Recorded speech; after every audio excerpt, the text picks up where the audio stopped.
Hi Tyrone, quick test of your clocks. Power them on, they do the sweep.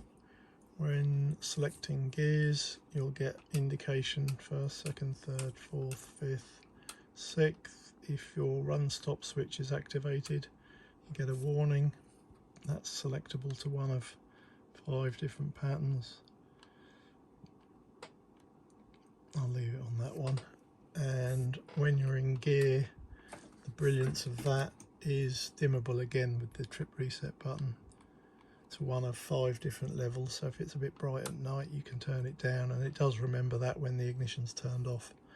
I'll leave that turned up for the moment. And then if I give it some speed in RPM, speed, RPM, and I'll just reset your trip, that one, by holding that. That's it. Hope you like them. I'll just put 0.1 of a mile on. Hope you like them.